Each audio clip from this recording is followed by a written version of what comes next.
Bom, vamos direto ao ponto. Hoje, o nosso foco é mergulhar e, com todo o rigor acadêmico que a ocasião pede, claro, numa verdadeira obra-prima da filosofia do século XIX. Estamos falando de Fatos do Espírito Humano, um texto denso e fascinante de Domingos José Gonçalves de Magalhães, publicado lá em 1858. Preparem-se para uma exploração incrível sobre como a mente humana tenta entender a si mesma e esse universo gigantesco ao nosso redor. Então, vamos começar. Certo, vamos mergulhar nisso.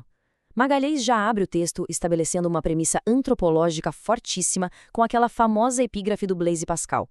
Sabe aquela ideia? O ser humano é frágil, quase nada diante da força esmagadora da natureza, mas é um caniço pensante. A nossa fragilidade física cria um contraste, até meio irônico, com a nossa imensa grandeza intelectual. Somos, acima de tudo, entidades que pensam. E, no fim das contas, é exatamente essa capacidade de refletir que nos eleva acima de qualquer limitação puramente material. Para guiar essa nossa jornada epistemológica, vamos seguir um mapa bem claro. Primeiro, passaremos pelo contexto e o imperativo filosófico do autor. Depois, o humano pensante e as faculdades do espírito. Em seguida, veremos as ciências, artes e religião, a poesia como perfeição e, para fechar, o universo intelectual. Seção 1. Contexto e imperativo filosófico. Começando pelo contexto histórico por trás dessa obra super ambiciosa, o livro foi publicado em Paris no ano de 1858, ou seja, um momento absolutamente crucial para a consolidação da filosofia luso-brasileira.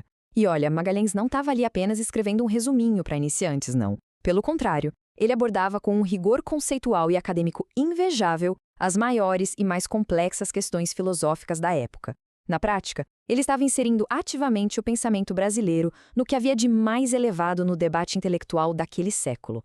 E qual era, de fato, a postura metodológica dele? Bom, Magalhães defendia uma espécie de propensão universal que todos nós temos para filosofar. O motor dele era a busca incansável pela evidência absoluta. Ele literalmente se recusava a aceitar ciências incompletas ou teorias baseadas em meras probabilidades. Mas o traço mais fascinante, sem dúvida, é que ele não queria de jeito nenhum forçar um novo sistema filosófico dogmático goela abaixo de ninguém. A ideia era refutar teorias só quando elas iam contra os fatos observáveis.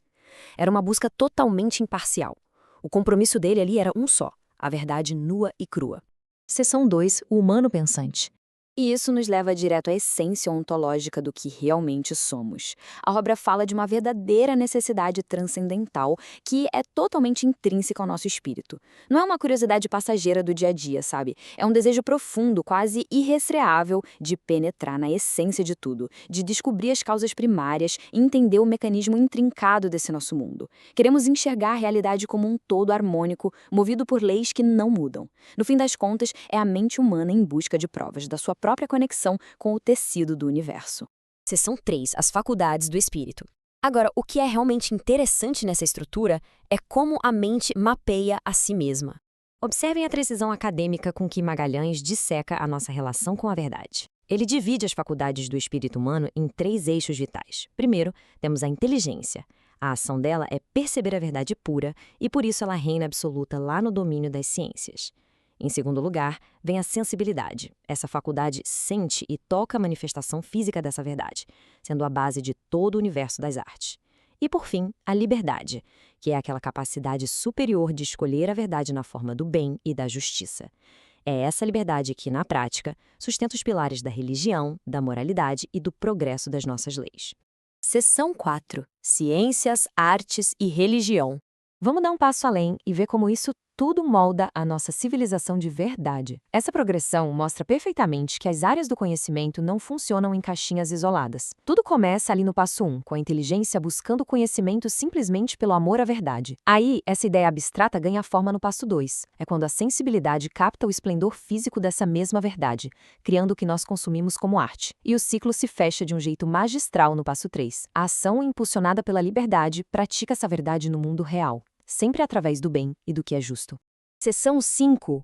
A poesia como perfeição. E é justamente nesse cruzamento formidável de ideias que chegamos ao ápice do pensamento de Magalhães. E isso ilustra brilhantemente que, sob essa perspectiva mais acadêmica e filosófica, a poesia vai muito, mas muito além de uma rima ou de um mero exercício literário. Aqui, a poesia é definida com todo o rigor como a perfeição absoluta.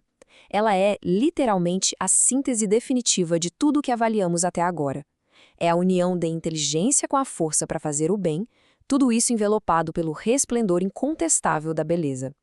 Ou seja, um ser humano que consegue alinhar suas ações à verdade é, na sua essência mais profunda, um ser poético e totalmente completo. Seção 6. O universo intelectual. Chegamos agora à questão final: como nós realmente deciframos a realidade? Existe uma diferença brutal entre a percepção puramente física e o alcance supremo do nosso intelecto. Magalhães usa a astronomia, citando especificamente Galileu, para fazer um paralelo fantástico. Veja bem, se a gente confiasse só na nossa visão superficial, a nossa percepção sensível, nós juraríamos de pés juntos que é o Sol que gira em torno da Terra, certo? É a ilusão de ótica diária. Mas é a verdade intelectual, fundamentada em cálculos precisos e totalmente invisíveis aos nossos olhos fisiológicos, que revela como o mecanismo do sistema solar de fato funciona. Em resumo, os fatos mais essenciais muitas vezes contradizem completamente os dados primários dos nossos sentidos. E, expandindo essa mesma premissa lá para a teologia e a metafísica, a lógica do autor se mantém inabalável. O argumento aqui é que a mais alta realidade existe e é confirmada justamente por sua natureza não material. Ele usa um exemplo super conceitual. Quando Moisés capta a essência divina, não é por um som acústico comum ordinário. É uma voz inaudível percebida intelectualmente lá dentro da consciência, que seria o estágio mais íntimo e puro do espírito. Isso nos mostra que as maiores verdades não são tangíveis. Elas são deduzidas e vivenciadas internamente. O que acaba coroando o brilhantismo dessa tese é a reflexão monumental deixada nas páginas finais da obra. O universo, claro, ganha corpo através dos nossos sentidos físicos, mas o seu realismo imenso vem do fato de que ele já foi concebido e compreendido intelectualmente na própria origem criadora. Então, se essa realidade suprema tem o intelecto como sua verdadeira raiz, fica aqui uma provocação para encerrarmos a nossa exploração de hoje. Se o nosso espírito pensante e a nossa inteligência são os filtros originais de absolutamente tudo que nós experimentamos, até que ponto a realidade que vivemos diariamente não é moldada, de forma direta, pela profundidade daquilo que nós nos atrevemos a pensar e refletir? Fica aí a reflexão. Muito obrigada a todos que acompanharam essa análise e continuem sempre valorizando o rigor do pensamento intelectual.